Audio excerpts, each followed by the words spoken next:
एक बार फिर से आप सभी का स्वागत है।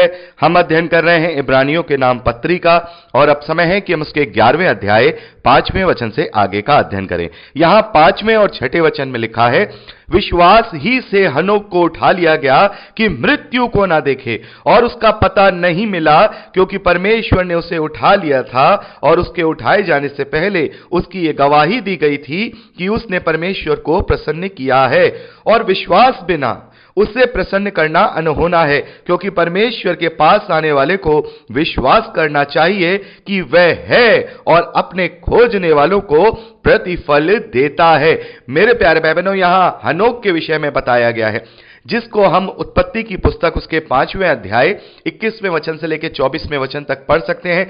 बहुत ही कम हम उत्पत्ति की पुस्तक में या पवित्र शास्त्र में हनोक के विषय में देखते हैं, और यहां इब्रानियों की पत्री में हम देखते हैं हनोक के विषय में लिखा है, और एक केवल उत्पत्ति की पुस्तक उसके 5वें अध्याय, वहां पर 3 वचन उसके विषय में लिखे हैं। और हनोक के विषय में वहां हम देखते हैं कि वो 350 साल तक परमेश्वर के साथ चला और वो लोप हो गया। यानी कि उसकी मृत्यु का पता नहीं है। और यहां पर भी लेखक इसी बात को लिख रहे हैं कि उसका पता नहीं चला, यानी कि वो लोप हो गया, उसका कुछ नहीं पता चला। तो बहुत सारे स्कॉलर्स की अलग अलग राय है हनोक के विषय में। बहुत सारे लोग कहते हैं कि उसको मृत्यु आई है लेकिन लोगों को पता नहीं है। बहुत सारे लोग कहते हैं नहीं, वो लोप हो गया है। जैसे कि एलिया के विषय में हम देखते हैं, एलिया को भी ऐसे ही जिंदा, उसे मृत्यु नहीं आई थी, उसे वैसे ही उठा लिया गया है। तो वहां पर कोई ज्यादा वचन हमें नहीं दिए गए हैं, और बाइबल में भी हमें हनोक के विषय में ज्यादा वचन नहीं दिए गए हैं। हां, बाइबल के बाहर एक पुस्तक जरूर पाई जाती है, हनोक की पुस्तक, लेकिन वो रिलायबल नहीं है। वो इसलिए नहीं है क्योंकि उसका कोई पुराना मैन्युस्क्रिप्ट नहीं मिलता है। उसके लिखने की जो तारीख है वो बहुत बाद, प्रभु यीशु मसीह के बहुत बाद, करीब 600, 700, 800 साल के बाद हनोक की पुस्तक को लिखा गया है, और पुरानी पुस्तक को क्लेम करते हुए लिखा गया है, लेकिन इसका कोई पुराना मैन्युस्क्रिप्ट नहीं पाया जाता है, इसलिए बाइबल स्कॉलर उसको रिलायबल नहीं मानते। लेकिन बहुत सारे लोग हैं, उसे पढ़ते हैं, बाइबल की बहुत सारी चीजों को खोजने के लिए उसका सहारा लेते हैं, लेकिन वो केवल आकलन मात्र है। हम पूरे विश्वास के साथ नहीं कह सकते। हाँ, हम कुछ बातों को बाइबल से जोड़ करके अध्ययन जरूर कर सकते हैं, लेकिन उस पुस्तक को हम पूरी रीति से रिलायबल या ऑथेंटिक नहीं मानते हैं, इसीलिए हम उसको नहीं पढ़ते हैं। तो मेरे प्यारे भाई बहनों, जब हम प्रकाशित वाक्य का अध्ययन करेंगे तो वहां पर मैं आपको हनोक और आपका एलिया और जो 2 गवाह हैं, जब हम उस पर आएंगे तो वहां पर मैं आपको इन दोनों के विषय में डीपली अध्ययन करके बताऊंगा। और यह भी मैं आपको वहां बताऊंगा कि वो जो उठा लिए गए हैं तो क्या वो स्वर्ग में है, क्योंकि प्रभु यीशु मसीह का यह स्टेटमेंट है कि कोई स्वर्ग नहीं चढ़ा, केवल पुत्र। तो यहां पर हम देखते हैं कि ये जो एलिया है या ये जो हनोक है, क्या ये उठा लिए गए हैं, तो क्या स्वर्ग में उठा लिए गए हैं? तो जबकि प्रभु यीशु मसीह कहते हैं कि कोई स्वर्ग नहीं चढ़ा, केवल पुत्र, तो इसका मतलब यह है कि स्वर्ग में नहीं है। तो फिर ये कहां है? तो निश्चित तौर पे या तो मैं आपको प्रकाशित वाक्य में इसका पूरा अध्ययन करके बताऊंगा कि हनोक और जो आपका एलिया है वो स्वर्ग नहीं गए हैं, वो कहां पर हैं, तो वहां पर आप जान सकते हैं। और एक और तरीका है, मैंने इसके विषय में एक संदेश भी बनाया है यूट्यूब पर। आप जाकर के चैनल में जाएं और वीडियो सेक्शन में जाएं, तो आप नीचे 50 वीडियो करीब नीचे जाएंगे तो आपको इसके विषय में आपको वहां एक संदेश मिलेगा। तो अगर आप अभी चाहते हैं तो अभी भी वहां पर आप देख सकते हैं। और प्रकाशित वाक्य का जब हम अध्ययन करेंगे तो हनोक एलिया के विषय में हम अच्छे से वहां पर अध्ययन करेंगे। मैं आपको जरूर से जरूर हनोक के विषय में जो जो वचन या जो जो बातें हैं वो मैं आपको जरूर बताऊंगा। और बहुत सारे स्कॉलर्स का मानना है कि हनोक और एलिया और मूसा, इन तीनों में से ही कोई 2 ऐसे होंगे जो उन 2 गवाहों के रूप में हम देखेंगे वो धरती पर आएंगे। यानी कि एलिया तो उनमें से पक्के हैं, वो तो है ही। हनोक और मूसा में से कौन होगा, ये जो है स्कॉलर्स इनमें डिफरेंस रखते हैं। तो यहां पर अब बात करते हैं हनोक के विषय में। तो हनोक के विषय में हम जब उत्पत्ति की पुस्तक पढ़ते हैं वहां देखते हैं कि वो परमेश्वर के साथ चला और परमेश्वर उससे प्रसन्न था। तो यहां पर लेखक कह रहे हैं कि विश्वास के बिना परमेश्वर को प्रसन्न करना अनहोना है, क्योंकि परमेश्वर के पास आने वाले को विश्वास करना चाहिए कि वह अपने खोजने वाले को प्रतिफल देता है। मेरे प्यारे भाई बहनों, यहां पर जो मेन सिद्धांत इस यहां 11वें अध्याय को लिखने का जो कारण है, सिद्धांत है, वो विश्वास को समझाना है। बिना विश्वास कुछ नहीं हो सकता, बिना विश्वास कुछ नहीं हो सकता। विश्वास ही पहले है और विश्वास के द्वारा ही सारी चीजें हो सकती हैं। और हनोक है, अभी हाबिल के विषय में देखा, इन सब के विषय में यहां पर जो है विश्वास के विषय में ही लेखक लिख रहे हैं कि विश्वास के द्वारा ही उसने इन सारी चीजों को देखा और उसको मृत्यु नहीं आई, उसको ऐसे ही उठा लिया गया। और विश्वास के द्वारा ये सारी चीजें होना अनहोना है। 7वें वचन में हम देखते हैं नूह के विषय में लिखा है, विश्वास से ही नूह ने उन बातों के विषय में जो उस समय दिखाई न पड़ती थी, चेतावनी पाकर भक्ति के साथ अपने घराने के बचाव के लिए जहाज बनाया और उसके द्वारा उसने संसार को दोषी ठहराया और उस धर्म का वारिस हुआ जो विश्वास से होता है। मेरे प्यारे भाई बहनों, जब हम नूह के विषय में देखते हैं, नूह के विषय में उत्पत्ति की पुस्तक उसके 6 अध्याय 13वें वचन से लेकर 22वें वचन तक पढ़ेंगे तो वहां पर आप नूह के विषय में देखेंगे कि परमेश्वर पर विश्वास के द्वारा ही, क्योंकि परमेश्वर पर उसे विश्वास था कि नहीं बड़ा प्रलय आएगा, बड़ी प्रलय उस वक्त उसने नहीं देखा था, वो जानता भी नहीं था, लेकिन उससे कहा गया कि भाई प्रलय आएगा, इसलिए तैयारी करो, ऐसी कश्ती बनाओ, ऐसा जहाज बनाओ। तो उसने जो जहाज बनाया, इतना बड़ा जहाज बनाया, मेहनत की, सारी चीजें करी, वो किससे की? उसको विश्वास था। और जब उसने और लोगों को भी बताया तो उन्होंने विश्वास नहीं किया, उसे ठट्टे में उड़ाया। और क्या हुआ? वो सब उस वक्त आनंदित थे, मगन थे, सारी चीजें होती थी और उन पर विपत्ति ऐसे आ पड़ी जैसे प्रभु का दिन आ पड़ेगा। तो मेरे प्यारे भाई बहनों, यहां पर जो उसने सारी चीजें की, यहां पर जो सारी चीजें की वो विश्वास के द्वारा की, विश्वास के द्वारा। एक उदाहरण मैं आपको देना चाहता हूं। यदि कोई तपते रेगिस्तान में, जहां पर कभी सालों से बारिश ना हुई हो, ना कभी बारिश होती हो, और वहां पर कोई किसी को यह देखे कि वो छाता बना रहा है या बारिश के रोकने के लिए कोई इंतजाम कर रहा है, तो वहां के लोग उसकी हंसी उड़ाएंगे। लेकिन उसको ये विश्वास है या उसको ये बता दिया गया है कि आगे आने वाले समय में बहुत जोर की बारिश यहां होने वाली है, तो वो प्रकृति पर विश्वास नहीं कर रहा, वो परमेश्वर पर विश्वास कर रहा है। और वहां पर वो उस समय वो पूरी तैयारी कर रहा है और लोग उस पर हंस रहे हैं, लेकिन वो विश्वास कर रहा है। और विश्वास कर रहा है आने वाली चीज का, आगे आने वाली अनदेखी वस्तु का विश्वास कर रहा है। ऐसे ही नूह ने भी यहां आने वाली अनदेखी वस्तु का विश्वास किया, उस प्रलय का विश्वास किया कि हां वो प्रलय आएगा, इसलिए मुझे जहाज बनाना है, मुझे जहाज बनाना है, यह विश्वास था उसका। तो मेरे प्यारे भाई बहनों, ऐसे ही हमारा विश्वास है कि हम अनंत जीवन में जाएंगे, इसलिए तो यहां पर हम क्लेश को सहते हैं, इसलिए तो हम अपने सांसारिक और शारीरिक अभिलाषाओं को त्यागते हैं, वरना भोग विलास में पड़कर यहीं आनंदित होते रहें जैसे अन्य जातियां होती हैं।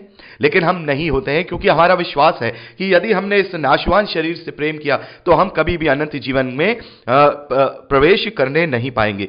8वें वचन में इब्राहिम के विषय में लिखा है, विश्वास ही से इब्राहिम जब बुलाया गया तो आज्ञा मानकर ऐसी जगह निकल गया जिसे मिरास में लेने वाला था, और यह ना जानता था कि मैं किधर जाता हूं, तो भी निकल गया। विश्वास ही से उसने प्रतिज्ञा किए हुए देश में, पराये देश में परदेशी के समान रहकर इसहाक और याकूब समेत जो उसके साथ उसी प्रतिज्ञा के वारिस थे, तंबुओं में वास किया। मेरे प्यारे भाई बहनों, आप इसे उत्पत्ति की पुस्तक उसका 12वां अध्याय और उसके 35वें अध्याय में आप इस बात को पढ़ सकते हैं कि इब्राहिम को विश्वास था, इब्राहिम को विश्वास था और वो उस देश से निकल आया जिस देश में वो रहता था। विश्वास था कि परमेश्वर मुझे जहां ले जाएगा वो मेरे साथ रहेगा, मैं किसी भी चीज में घटी नहीं होने पाऊंगा। और जब लूत के साथ बंटवारा होता है, लूत जो कि इब्राहिम का भतीजा है, आप इसको उत्पत्ति में पढ़ सकते हैं। अभी हम बहुत ही जल्दी नए पुराने नियम में अध्ययन शुरू करने जा रहे हैं, तो वहां हम ये सब डिटेल से जानेंगे। तो लूत के साथ जब डिवीजन होता है, लूत तराई वाली जगह चुनता है और इब्राहिम को दूसरी जगह दे देता है जो बंजर है, तो वो विश्वास के द्वारा ही उसको ले लेता है। विश्वास होता है उसे, विश्वास होता है कि मेरे जीवन के अंदर परमेश्वर कोई कमी घटी नहीं होने देगा, ये बंजर जगह को भी ये सिंचाई वाली जगह बता देगा, बना देगा, मुझे वहां पहुंचा देगा। तो यहां पर हम देखते हैं इब्राहिम के विषय में कि इब्राहिम का वो विश्वास था, वो विश्वास था, सारी चीजें उस विश्वास के द्वारा हुई। वो इसहाक को बलिदान करने के लिए ले गया, वो भी विश्वास था उसका, वो भी विश्वास था। और परमेश्वर ने विश्वास को ही उसकी धार्मिकता गिना। पौलुस ने इस बात बात को कहा है। तो जो भी होता है वो विश्वास के आधार पे ही होता है, बिना विश्वास के हम कर्म भी नहीं कर सकते। याकूब की पत्री में हम पढ़ते हैं विश्वास होगा तभी हमारे अंदर भलाई के काम पाए जाएंगे, और पहले विश्वास बाकी सारी चीजें। तो यहां पर जो भी इब्राहिम ने किया, धार्मिकता के कार्य, बलिदान करने के लिए अपने बेटे को ले जाना, सारी चीजें, अपने देश को छोड़ करके दूसरे देश की तरफ निकल जाना, यह सब परमेश्वर पर विश्वास के द्वारा होता है। परमेश्वर पर विश्वास के द्वारा होता है कि हमें विश्वास है कि परमेश्वर हमें संभालेगा। मेरे प्यारे भाई बहनों, एक छोटा सा उदाहरण और मैं आपको देना चाहता हूं। विश्वास जो होता है उसका एक तरीका यह है कि जब हम रात को अपने बिस्तर पे सोते हैं और कमरे में लाइट नहीं होती है और अंधेरा होता है, और जब हमारी आंख रात को खुल जाती है तो हम अपने पैर को बिस्तर से नीचे इस विश्वास के साथ रखते हैं कि नीचे धरती है, नीचे धरती है। अंधेरा होने के बावजूद भी हमें वहां कुछ नहीं दिख रहा है, उसके बावजूद भी हम वहां पर उतरते हैं, जो भी स्लीपर्स, जो भी चप्पल वगैरह होती है उसे ढूंढ के पहनते हैं और फिर बाद में हम स्विच ऑन करते हैं, फिर हम चले जाते हैं। विश्वास होता है आधी नींद में, हम पूरी तरह से कॉन्शियस में नहीं है, आधी नींद में है, लेकिन विश्वास में है कि हम गिरेंगे नहीं, यहां पर यह धरती है। तो यही होता है विश्वास का आधार, यही होता है विश्वास का आधार कि आज जो हम ये जीवन जी रहे हैं, हमारा विश्वास है कि हम इसका प्रतिफल पाएंगे। और इसीलिए इब्राहिम है, उसने भी हर एक चीज का प्रतिफल पाया, हर एक चीज की प्रतिज्ञा जो परमेश्वर ने उसके जीवन में दी उसे पाया। 11वें वचन में हम सारा के विषय में देखते हैं, जो इब्राहिम की पत्नी है। विश्वास से सारा ने आप बूढ़ी होने पर भी गर्भ धारण करने की सामर्थ पाई, क्योंकि उसने प्रतिज्ञा करने वाले को सच्चा जाना था। इस कारण एक ही जन से जो मरा हुआ सा आकाश के तारों और समुद्र के तीर के बालू के समान अनगिनत वंश उत्पन्न हुए। मेरे प्यारे भाई बहनों, हम जानते हैं कि इब्राहिम की बुढ़ापे तक कोई संतान नहीं थी और सारा भी बुढ़ापे की स्टेज में थी, लेकिन यह विश्वास था उसी बुढ़ापे की संतान के द्वारा, उसी प्रतिज्ञा की संतान के द्वारा, इसहाक के द्वारा परमेश्वर ने अपनी प्रतिज्ञा को पूरा किया कि उसके जो वंश है उसके तारागण के समान उसने कर दिया। यह विश्वास था, यह उनका विश्वास था कि परमेश्वर ने कहा है तो ऐसा होगा, अगर परमेश्वर ने कहा है तो ऐसा होगा। विश्वास के उदाहरण भी प्रभु यीशु मसीह ने बहुत दिए हैं। प्रभु यीशु मसीह ने, हमने कई बार इसने सुसमाचारों में पढ़ा है, प्रभु यीशु मसीह कहते हैं कि यदि तुम विश्वास करोगे तो मुझसे भी बड़े बड़े काम तुम करोगे। यदि तुम विश्वास करोगे, अंजीर का जो वृक्ष है उसके विषय में जब हमने पढ़ा था, तो प्रभु यीशु मसीह कहते हैं यदि इस पहाड़ से कहोगे समुद्र में जा पड़, तो अगर विश्वास से कहोगे तो तुम्हारे लिए ऐसा हो जाएगा, तुम इसको कर पाओगे। लेकिन यह विश्वास की जो है निश्चितता के द्वारा होगा, विश्वास जो हमारे अंदर है उसकी प्रबलता के द्वारा होगा। तो यहां पर हम 11वें और 12वें वचन में देखते हैं कि विश्वास से ही परमेश्वर ने सारा की गोद को भरा, और विश्वास के द्वारा ही इब्राहिम को इतने अनगिनत जो तीर के बालू के समान तारों और समुद्र के तीर के बालू के समान जो अनगिनत वंश आज हम जो देखते हैं, यह विश्वास के द्वारा ही पूरा हो पाया। 13वें वचन में लिखा है, ये सब विश्वास ही की दशा में मरे और उन्होंने प्रतिज्ञा की हुई वस्तुएं नहीं पाई, पर उन्हें दूर से देखकर आनंदित हुए और मान लिया कि हम पृथ्वी पर परदेशी और बाहरी हैं। जो ऐसी बातें कहते हैं वे प्रकट करते हैं कि सुदेश की खोज में हैं, और जिस देश में वे निकल आए थे यदि उसकी सुधि करते तो लौट जाने का अवसर था।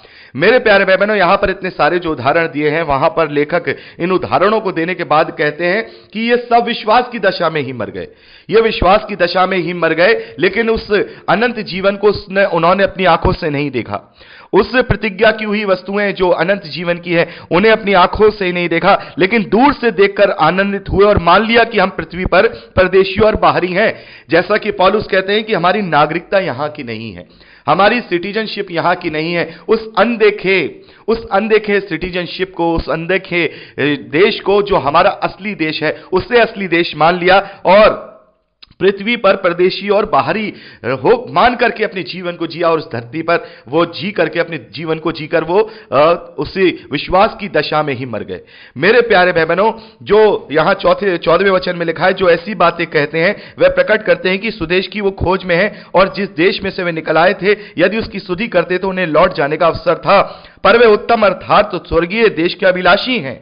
इसी के लिए परमेश्वर उनका परमेश्वर कहलाने में उनसे नहीं लजाता, क्योंकि उसने उनके लिए एक नगर तैयार किया है। हालेलुया। यहां पर हम देखते हैं कि विश्वास से ही वो निकल आए थे, अपने जीवन को इसी तरीके से जिया कि हम एक उत्तम अर्थात स्वर्गीय देश के अभिलाषी हैं। जैसा कि हम इब्राहिम के विषय में देखते हैं, यहां बात इब्राहिम के विषय में हो रही कि वो उस देश से निकल आया था, उस देश से निकल आया था और परमेश्वर के साथ चला।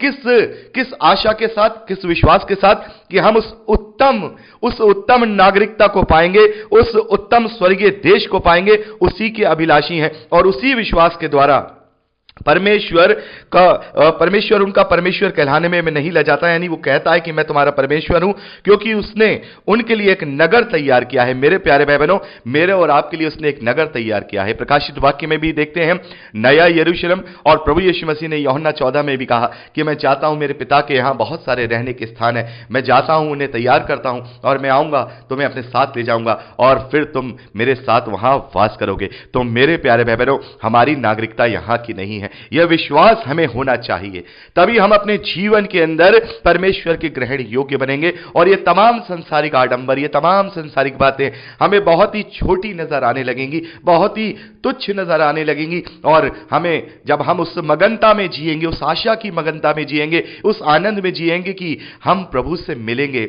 और एक गाना है, नीले आसमान के पार जाएंगे, मेरा यीशु रहता वहां। और जब इस गाने को जब भी कहीं गाया जाता है और मैं सुनता हूं या मैं गाता हूं, मैं आनंद से भर जाता हूं। वाकई में ही मैं जानता हूं, आप जानते हैं कि नीले आसमान के पार जाएंगे जहां यीशु रहता है और सारा जहां देखेगा। हालेलुया। तो मेरे प्यारे भाई बहनों, यहां पर हमने 16वें वचन तक का अध्ययन किया। आगे की रिकॉर्डिंग में हम 17वें वचन से आगे का अध्ययन करेंगे। प्रभु आप सबको बहुत आयत की आशीष दे। Praise the Lord.